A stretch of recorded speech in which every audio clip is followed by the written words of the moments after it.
ഈ പ്രിയപ്പെട്ടവർക്കായിട്ടുള്ള രുചികളുടെ പൂക്കാലം ഒരുക്കുന്ന ഒരു സമയം കൂടിയാണല്ലേ ഈ നോമ്പുകാലം എന്ന് പറയുന്നത്. എന്തായാലും റംസാൻ നോമ്പ് അരികിലെത്തുമ്പോൾ ഇഫ്താറിന് ഒരുക്കാവുന്ന രുചികരമായ ചില വിഭവങ്ങളൊക്കെ നമുക്ക് പരിചയപ്പെടാം. നോമ്പിന് പകിട്ടേകാൻ മക്രോണി പിസയും ചിക്കൻ സമൂസയുമാണ് കാസർഗോഡ് മെഗ്രാൽ പുത്തൂർ ശാസ്താനഗറിലെ ജുമാനെത്തിയുടെ സ്പെഷ്യൽ വിഭവങ്ങൾ. ജുമാനെത്തിയ ഒരുക്കിയ ആ വിഭവങ്ങളിലേക്കാണ് ഇനി എത്തുന്നത്. ഏറ്റവും അടുത്തെത്തിയിരിക്കുന്നു റംസാൻ നോമ്പുകാലം എന്നുള്ളതാണ്. ഇഫ്താറിന് ഒരുക്കാവുന്ന ഏറ്റവും രുചികരമായ ചില വിഭവങ്ങൾ കാണാം. നൊയമ്പ് ദിവസങ്ങൾ എന്നാൽ മലയാളിയുടെ ആഘോഷ ദിവസങ്ങൾ കൂടിയാണ്. മാസങ്ങളായി തുടരുന്ന ജീവിതക്രമത്തിൽ നിന്ന് പൊടുന്നനെ ഒരു മാറ്റമുള്ള കാലമാണ് റംസാൻ കാലം. നോമ്പ് തുറക്കാൻ പലതരം വിഭവങ്ങൾ ഉണ്ടാക്കുന്ന തിരക്കിലാണ് ജുമാനിത്തയും.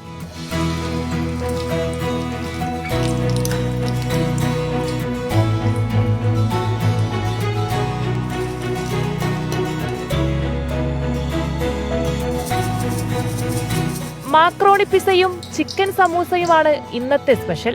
അതങ്ങനെ രുചിയോടെ കുടുംബത്തിലുള്ളവർക്ക് വിളമ്പി സ്നേഹം പകരുന്നു. ഓരോ ദിവസവും വ്യത്യസ്ത വിഭവങ്ങളാൽ സമൃദ്ധമാണ് ഇവിടം. ഓരോരോ ദിവസം ഓരോരോ ഐറ്റം ഉണ്ടാക്കും ഞാൻ.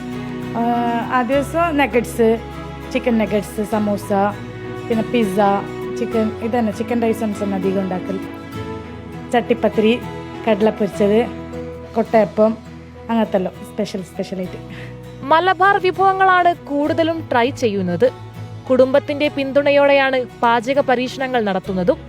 ഓരോന്നിനും വ്യത്യസ്ത ചേരുവകൾ ഉപയോഗിച്ച് അങ്ങനെ സ്വാദുള്ള നൊയമ്പ് വിഭവങ്ങളാക്കി മാറ്റും. മാക്രോണി പിസ്സ, അതിലേക്ക് പിസ്സ മാക്രോണി വേവിച്ചിട്ട് നമ്മ സവോളവും നമുക്ക് വേണ്ട പച്ചക്കറികളിലേക്ക് ഇടാം. എന്ത് വേണ്ടെങ്കിലും അത് ഇടാം. അത് നോർമലി എല്ലാവരും കഴിക്കാത്ത ഉണ്ടാകുന്നില്ലേ പച്ചക്കറികളൊന്നും. അങ്ങനെ പച്ചക്കറി, പിന്നെ ചിക്കന്. നൊയമ്പിന് മറ്റുള്ളവർക്കായി രുചിയുടെ സ്നേഹം പകരുമ്പോൾ ജുമാനിത്ത അതീവ സന്തോഷത്തിലാണ്.